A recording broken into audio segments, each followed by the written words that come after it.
I'll just one or two just international issues I'll take. Pakistan is a failing state. You know, I have been to Pakistan for coverages. People are good. People, they do not have enmity with India, and Indian people also do not have enmity with Pakistan. The enmity is at some other level, vested interest, politicians. Unlike India, there is a problem in Pakistan. See here, army is an establishment in Pakistan. This is the problem. Here, army is under the civilian leaders. The Prime Minister can change the general, the Prime Minister can do anything he wants. Okay? But in Pakistan, it's not possible. In Pakistan, the Prime Minister has to listen to the army. Suppose before they say anything to US, they have to consult the army chief. Army has a big say in Pakistan. Army is practically running the show. Without army's say, yes, nothing can happen in Pakistan. This is the present situation. Though they have a democratically elected government, they also have some kind of all these things, but army has its final say. And how army became so important in Pakistan? Remember, they came very important. They projected themselves as savior of the nation by keeping this Kashmir issue alive. This Kashmir issue is very important, the bread and butter for Pakistan army. Even if politicians are ready to solve the problem, army is not willing to resolve the problem. Why? Because of the Kashmir issue, they get all the privileges. They get money, they get weapons, they get anything they want. Highly privileged group. Because of that, they do not have any interest in resolving the Kashmir issue. If they do not have any interest in resolving the issue, the politicians also cannot really resolve the issue. That is a dilemma situation now. Now, the second problem Pakistan is facing now, this is a recent change now. After Osama bin Laden, he was killed in Abbottabad, US mistrust has increased now. US is not at all trusting Pakistan. With mistrust by US, a major crisis for Pakistan now. Remember, recently, there were so many statements came from Washington saying that Pakistan ISI is responsible for the attack on US embassy in Kabul.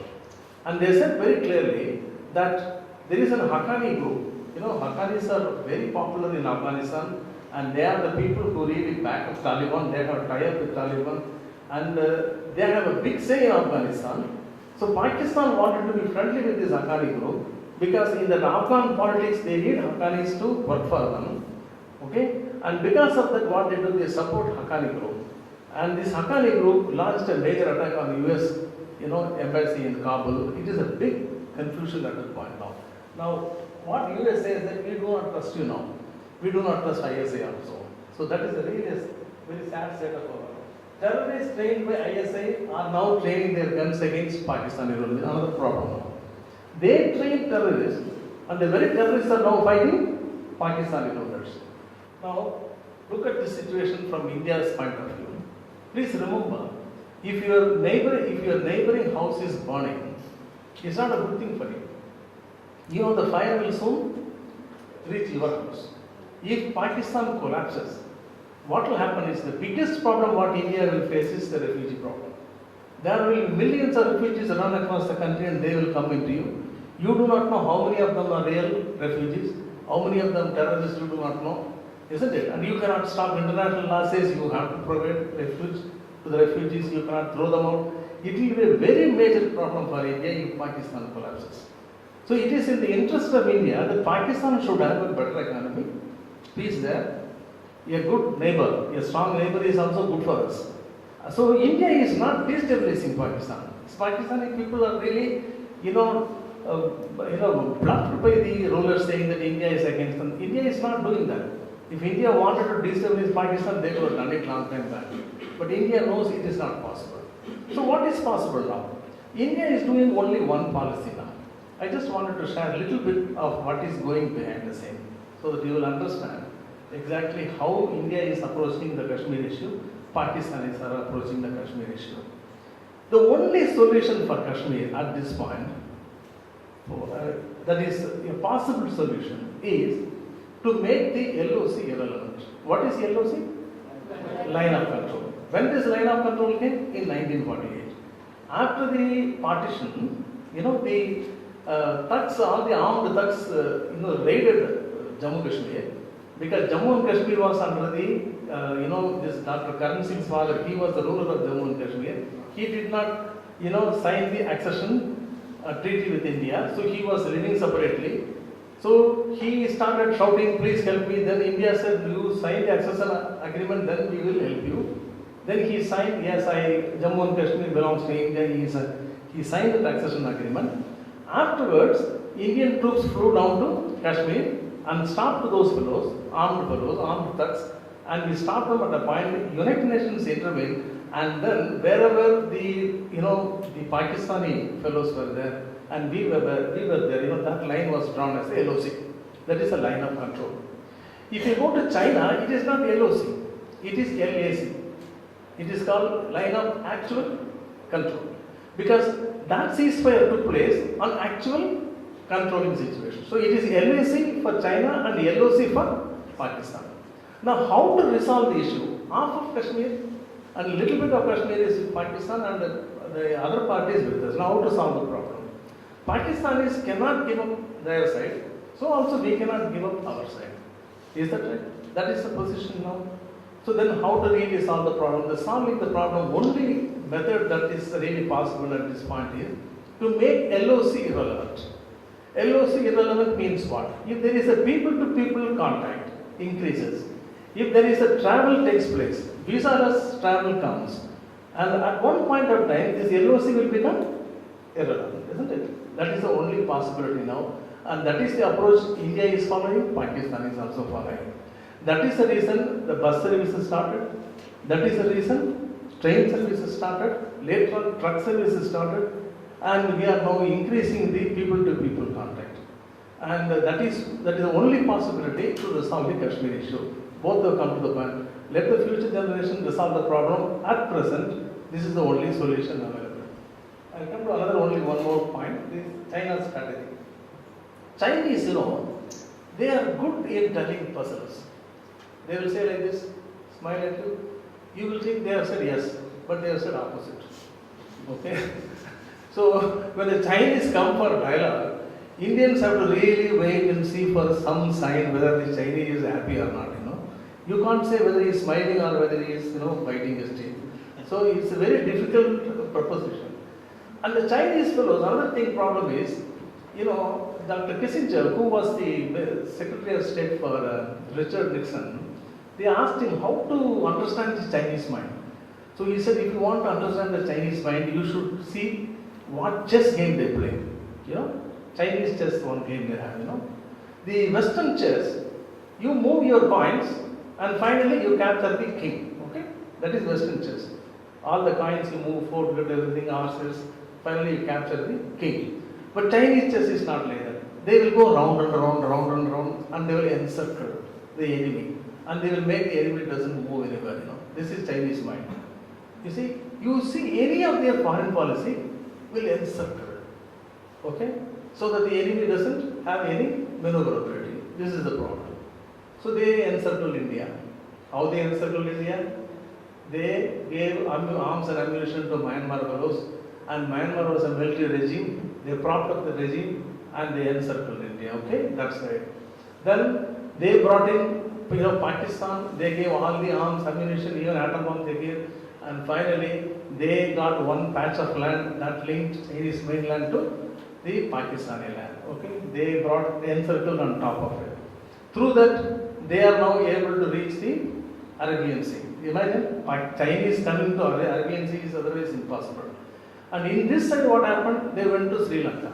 And then they gave Sri Lanka a lot of things. Now they are developing one of their port, Hambantota port they are developing. India is very worried about it, whether it will become a Chinese naval base. So they went to Sri Lanka, gave money, this and that, they captured Sri Lanka. Look at India's position. This side Pakistan is close to China, and that side Myanmar is close to China, and down below, who is close? Sri Lanka is close to China, on top they have already built a road. So they have encircled India because they believe this is the policy.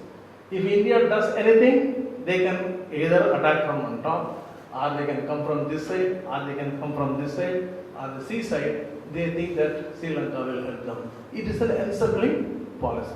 That is a chess game, as I told you, they wanted to encircle. So that India's maneuverability has come down. Now what India is doing? India is doing another way. We are now tying up with Japan. Japan is what? Japan is the worst enemy to China. Okay? And Japanese and Chinese can never go together. Because Japanese really finished the Chinese in the Second World War. Okay? Killed as many people as possible. So we have signed an agreement with Japan. And because of that, now we are closer to where? To the Chinese shores. See, I am telling you, these are all strategies I am telling you.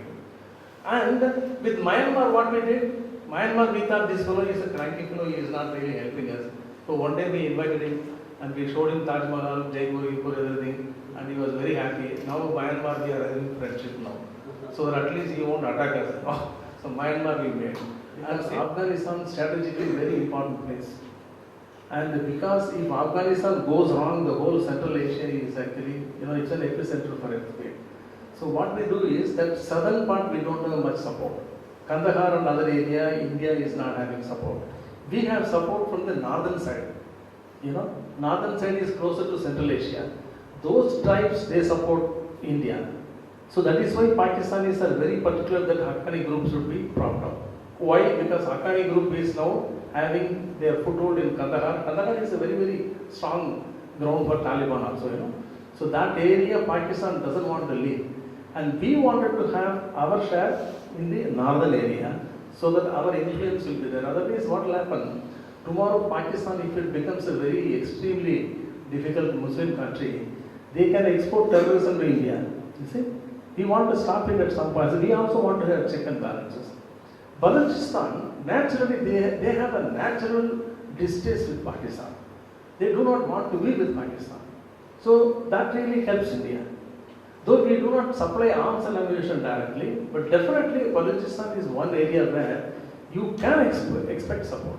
But remember, there is a port in Gwadar port in Balochistan that is developed by Chinese.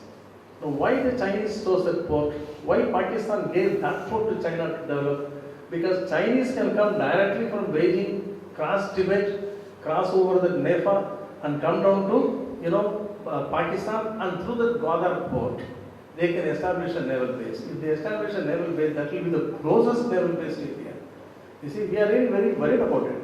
So Balochistan is strategically important for us. If Chinese are establishing base in Gwadar, then remember how within few hours they can reach Bombay, So we do not want that situation to happen. So we have interest in Balochistan to be with us.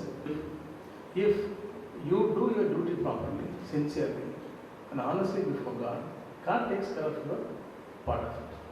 And in my case, I was given twice, the best correspondent award. Once for covering Akshardham attack. There was a terrorist attack in Akshardham in Gujarat, That I covered it. That time, L.K. Advani was the Home Minister, so we met with him. We covered that part that they gave me. And another time I got it, Mother Teresa's funeral I covered. That time also I got it. It depends. So you be an expert and have good background knowledge. And it is that knowledge which will help you to establish yourself. Wherever you go, you will establish. Don't have half knowledge. 2G, study thoroughly. From origin, I just give you a little bit of it. But you have to study quite a bit, Then you can contribute better. Okay? All right?